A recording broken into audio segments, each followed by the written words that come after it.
So I came across this article on the Wall Street Journal, and it says that Americans are falling behind on their bills, and Wall Street is alarmed. And when they talk about Wall Street, what they're talking about is consumer lending companies that are obviously lending money to consumers, where the majority of their money they're making is off of interest rate, right? Off of interest off lending people money. And the two primary indicators that has Wall Street concerned are credit card bills and car payments. Of course, a lot of these, financial institutions, obviously, if you're lending money to whether it's through credit cards or auto loan, they're gonna make the majority of the money off the interest payments. But if people aren't making payments, then obviously that's gonna be somewhere you're gonna a lot of these financial institutions are gonna be losing money. And when it comes to the credit cards, so let's look at the numbers. When it comes to the credit cards, the average rate on a credit card is 21.5%. Now that's ridiculous. Right? Imagine paying 21.5% off whatever balance that you're not paying off, right?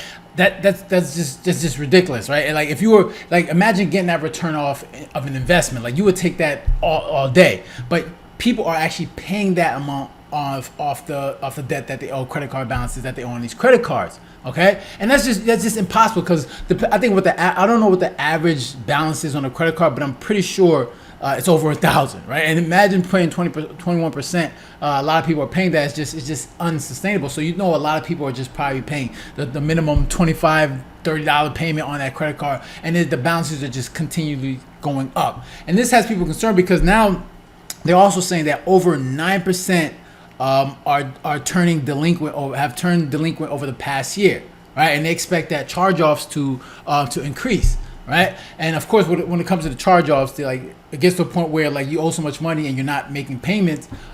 These institutions, credit card institutions, they just say, you know what, we're just gonna write off the debt. Okay, you still owe the money, but they just write off the debt, and that's where it goes. I know that from experience because I had credit card debt and I had a bunch of charge-offs, and yeah, it's not some place that you want to be. And as for car payments, the average average auto loan on these cars are 8.2%, and over 8% has turned delinquent over the past year. So a lot of people just aren't paying their credit card bills and their auto loans, and you see a lot of delinquencies happening with these. And if people aren't making payments, then of course these financial institutions will be worried because they're not making money.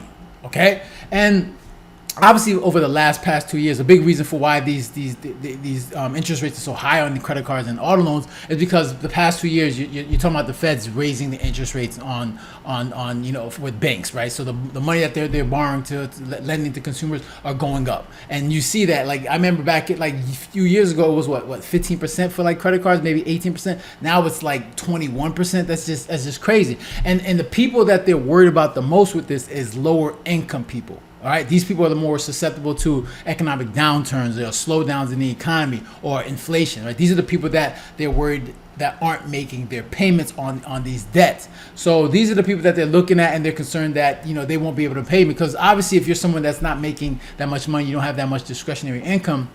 Right, you're gonna make sure obviously you have a roof over your head, you got food on the table, you got clothes on your back, right? And if you have credit cards, that's gonna be the last thing that you're gonna expect to pay.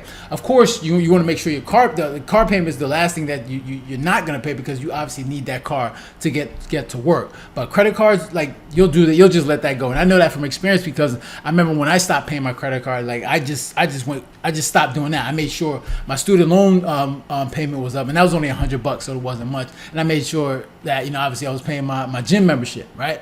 And credit card, I just let that go. Eventually I started making money with my online business, and I made sure once I started making money, I was able to pay off those debts, right? But the charge off was still on my account, and it was there for 7 years. And that's the thing, it's such a struggle, because that stays on your record for 7 years, and it makes it much more difficult to do things like if you want to obviously get a buy a car, get a loan on a car, or even rent an apartment.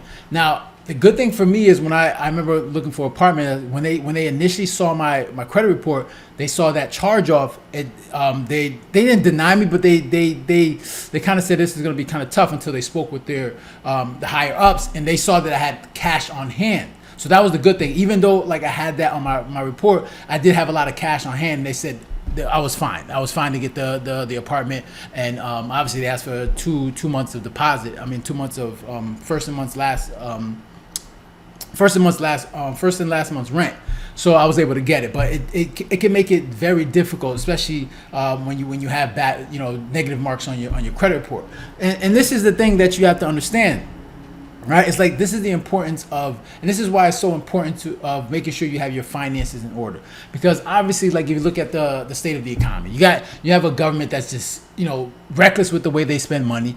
They obviously you have a government that's manipulating interest rates, printing money, creating inflation, and there's just so much manipulation when it comes to how they manage money. And these are the things that you can't control. Right, and I would advise, like, you got to be prepared for the hard times, because hard times are gonna come. We don't know when, but they will, and you want to make sure that you're prepared for that. And the best way to prepare for that is obviously to make sure you have no debt. Right, I always like to say that the way you become recession proof is to make sure that you eliminate bad debt, right, which is consumer debt. Because even if there's a slowdown in the economy and hard times do come, as long as you're making sure that your finances in order, and the money that hopefully you still have a job and income that's coming in, and making sure that it's not going into one of these financial institutions, and it's making sure that you're taking care of you and your family. That's the best way to weather through any storm, right? Because it hurts if you're making money and it's going straight to a credit card debt or auto loan, or you have debt collectors coming after you. It makes it very difficult to manage, right? To make sure that you have food on the table, making sure you have the roof over your head. It's so difficult to do all these things if you have debt, right? So I can't stress this enough to make sure that you got to make sure you got your finances in order. Make sure that you're organized, and make sure you have 6 to 12 months of savings, an emergency fund, just in case you lose your job.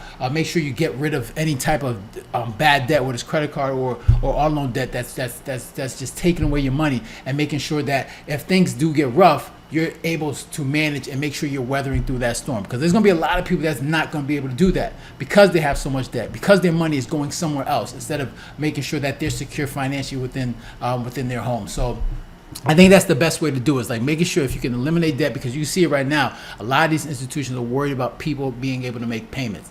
And if your finances are out of whack, you have no idea where your money's going, it's going to be very difficult for you to just sustain that, right? And especially the way the economy is going, the way our government spends money, it just makes it more difficult. So you want to make sure you're ready for those hard times, and that you're prepared to weather through that storm. So those are my thoughts. I'm interested to hear your thoughts. Make sure to leave a comment down below, hit the like button, share, and if you haven't done so already, make sure to subscribe. All right, so guys, take care. Have a good one. Later.